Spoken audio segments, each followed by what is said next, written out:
নমস্কাৰ, এই মুহূৰ্তত আহি পৰিছে ৰাজ্যখনৰ কেইবাটাও গুৰুত্বপূৰ্ণ খবৰ। এই মুহূৰ্তত দিবলৈ এটা বিগ ব্ৰেকিং নিউজ। বিজেপিত নাৰী সুৰক্ষিত, আঙ্গুলতা ডেকাৰ দাবী। এইবাৰ আঙ্গুলতা ডেকাই দাবী কৰিছে বিজেপিত নাৰী সুৰক্ষিত বুলি। পৰৱৰ্তী খবৰটো হৈছে বিজেপিৰ শাসনত APSC কেলেংকাৰীৰ উন্মোচন। APSC 3গৰাকী চাকৰি প্ৰাৰ্থীৰ পৰা 30 লাখ টকা আগধন লৈছিল দিব্যন ডেকাই। আৰক্ষীৰ জেৰাত স্বীকাৰোক্তি।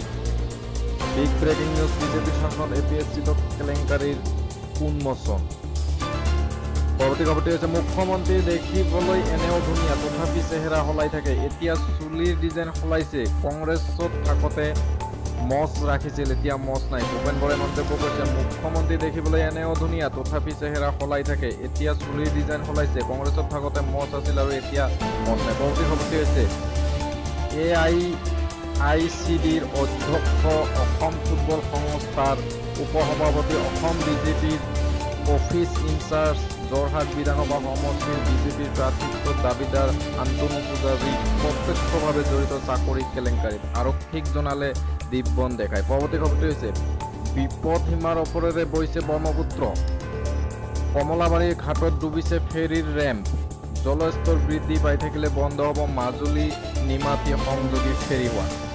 পৰৱৰ্তী খবৰটি হৈছে কাজিৰঙা ৰাষ্ট্ৰীয় উদ্যানৰ পৰৱৰ্তী ক্ষেত্ৰ সঞ্চালক ভাৰতীয় বন সেৱাৰ বিষয়া ডক্টৰ সোণালী ঘোষ। এই মুহূৰ্তত পৰৱৰ্তী খবৰটি হৈছে পুনৰ কংগ্ৰেছলৈ উভতি আহিব নেকি গৌতম ৰয়। লোকসভা নিৰ্বাচনত কৰিমগঞ্জত কংগ্ৰেছৰ প্ৰাৰ্থী হ'ব পাৰে গৌতম ৰয়। কলকাতাত বিজেপি নেতা গৌতম ৰয়ক সাক্ষাৎ কমলক্ষদেৱ পুৰকায়স্থৰ। প্ৰাক্তন কংগ্ৰেছী মন্ত্ৰী গৌতম ৰয়েৰে বৈঠক। কংগ্ৰেছ বিধায়ক কমলক্ষৰ বৰাক শাসক বিৰোধী দুই নেতাৰ বৈঠকক লৈ ব্যাপক চৰ্চা। পৰৱৰ্তী খবৰটি হৈছে ধুবুৰী জিলাৰ গৌৰীপুৰ আলমগঞ্জ বজাৰত ভয়ংকৰ পথ দুৰ্ঘটনা। তীব্ৰবেগী বলেৰো পিকআপ ভেনে মহতিয়াই যাত্ৰীসহ ই-ৰিক্সাক 4গৰাকী মহিলা বুলি জানিব পৰা গৈছে।